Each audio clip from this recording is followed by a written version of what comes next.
দর্শক স্বাগত জানাচ্ছি মুভি বাংলা টেলিভিশনের সরাসরি সম্প্রচারে। আমি এই মুহূর্তে আছি গাজীপুরের মাওনা বাজারে।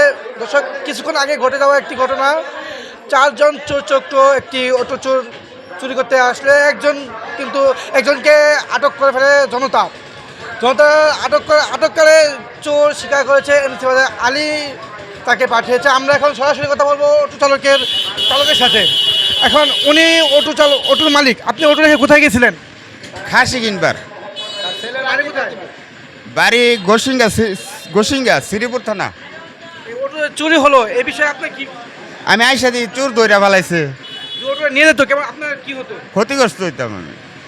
আপনি জানেন না, শ্রীপুর সহ আশেপাশে বাংলাদেশের প্রায় অঞ্চল থেকে কিন্তু অটো চুরি হচ্ছে। গত 2 দিন আগে আমাদের মাওনা ইউনিয়নের একজন অটোকে মরদেহ উদ্ধার করেছে শ্রীপুর থানা পুলিশ। আরেকটা অটো চুরি নিছে, গাড়িটার লগে যেটা বানাইছে আগেও একটা নিচ্ছে। আচ্ছা, আমরা এখন সবাই মিলে একজন বাইকে থাকবো যিনি অটো চালককে নিজে আটক করেছেন।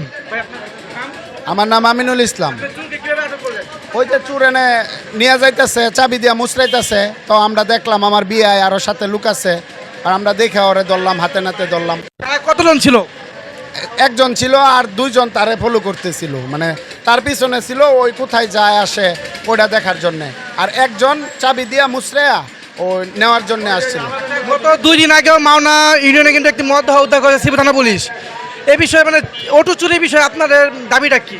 দাবি কি, আমরা চাই যে এটা সঠিক বিচার হোক, তারা আইনের আয়ত্ত নিয়ে তার জীবনের জন্য তার 2টা হাত কাটা ফেলা দেওয়া হোক, যাতে এই হাত দিয়া আর কোনো দিন যে এই চুরিটা দেখা যাতে বাদবাকি চুরেরা যে নিজেরা শুধরা যে হাত কাটা নেওয়া হোক, নাইলে জনতার হাতে দেওয়া হোক, জনতা তারা পিঠে একবারে মাইরা লাগ, জীবনের জন্য এটা শেষ করা হোক।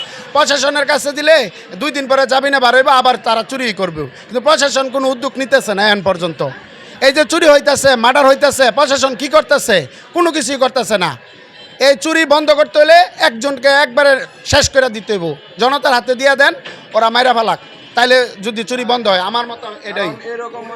এরকম অ্যাভেলেবেল হইতাছে। এই অটোটা শুধু তার একটা অটো না, তার পরিবারের রিজিক, এটা শুধু তার একার না, তার পরিবারের।